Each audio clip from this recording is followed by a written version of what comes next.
What's up, everybody? Welcome back. It's time to Battlefield. It's time to be a battlefield. That's right, it's time to get the squad back together because we have just been given a ton of information about the new Battlefield 6. And with all of that information, we also got quite a bit of information actually about the campaign or story mode of the game.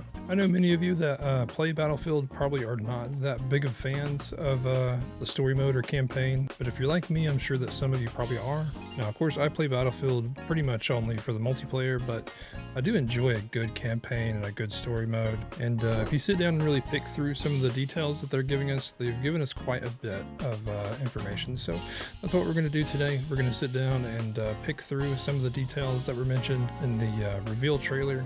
And I'm just so excited, man. Like, this game just looks so good. It looks gritty. It looks down to earth. It looks grounded.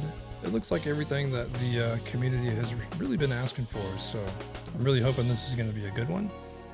So to get started, one of the details that they have given us is that the campaign or story mode is going to be developed by a little bit of a different team or development team in Battlefield Studios. I can't remember exactly which one, but I know they mentioned Criteria, DICE, and Motive.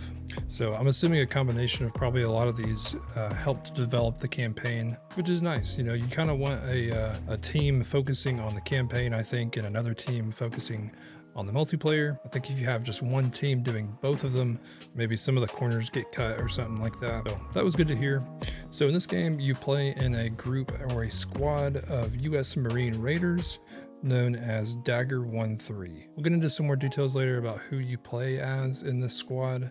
As to where you'll be playing, they mentioned locations like Egypt, Gibraltar, Brooklyn, New York. So really all over the place. It sounds like there is a global conflict going on and you're right in the middle of it. To set the scene a little bit, they are saying that in this world setting, many countries have left NATO, I'm assuming due to some sort of conflict or disagreement or possibly a power struggle. And the US and remaining allies are left to grapple with the fallout of countries looking to fill that power vacuum. They mentioned that many of these countries are turning to private military companies to reshape global power with high budgets and high-tech military technology. And one of these groups of people they mentioned, which sounds kind of like one of the main enemies or groups of enemies in the campaign, is a group of militia or army called the Pax Armada. They are stating that this is a new breed of enemies that is not afraid of consequences.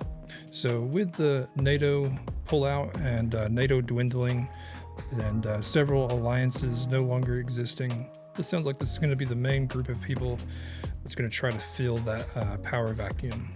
They did mention that they are set to try to establish a new order, so they're really just trying to take over the world, just the classic save the world kind of story, it sounds like. However, you are a part of this group, the Dagger 1-3 crew, that is set to stop the Pax Armada and restore peace to the world. They did mention that the missions will, quote, be filled with incredible set pieces and have characters you'll remember long after the credits roll. So it sounds like they're really going for it here. I'm really hoping that we get some really good characters, really get me invested in some of the characters. I assume there'll be a lot of banter between you and your crewmates of the Dagger 1-3.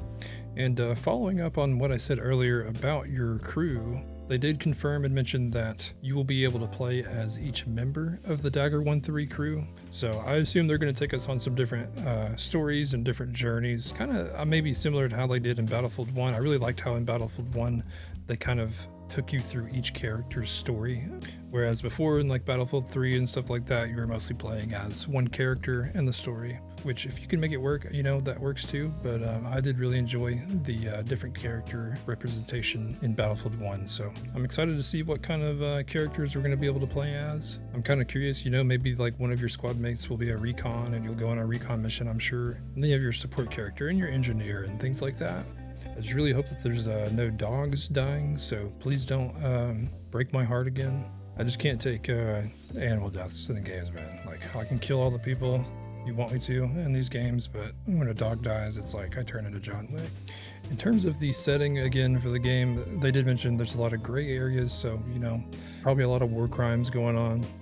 It sounds like maybe there's going to be some betrayal and allegiances formed. And, you know, maybe you'll join the Pax Armada. Who knows? Maybe go under like a little undercover mission or something like that. The game is set in 2027, that they're saying. So obviously before 2042. I'm curious to see if we will see any characters from Battlefield 3 and Battlefield 4.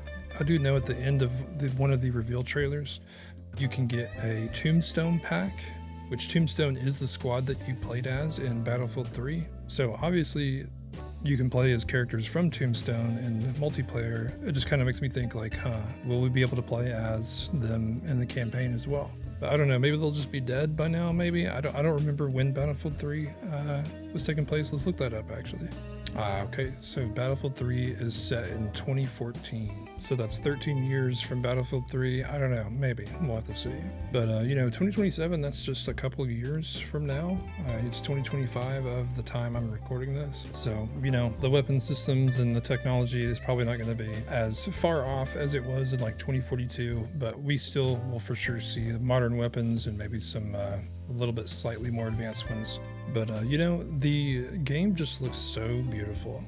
Like looking at the multiplayer reveal, the destruction and the way that the new engine looks, honestly to me just feels like the most modern version of a next-gen upgrade that we've seen in a long time, especially for an FPS game, a multiplayer one also in that case. So I think this is going to make for some really awesome cinematic moments in the new game. I feel like this campaign is just going to look like a movie. Like I feel like I'm just going to constantly just be kind of pausing and looking around and just one of those games where you just take your time and just really just kind of look at the scenery and just soak it all in.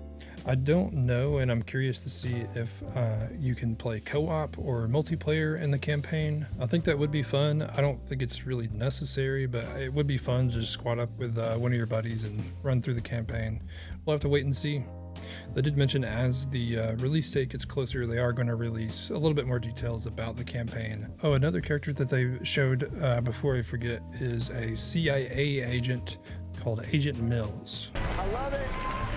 That's Agent Mills. And from what they describe, it sounds like you kind of run into some sort of conflict during the campaign and you run into Agent Mills and they become a key component in the story. I mean, in my opinion, they must be a key component if they're going to mention it this early. But other than that, they didn't really mention much. They just kind of mentioned that you run into Agent Mills and they're a part of the story. So I'll take it. All in all, I'm really excited. I really like the idea that there is a global conflict going on. It kind of leaves a lot of room to just kind of do whatever you want. But that's pretty much all the details I could gather from the story mode. If I missed something or if you guys noticed something else, just leave me a comment down below and let me know.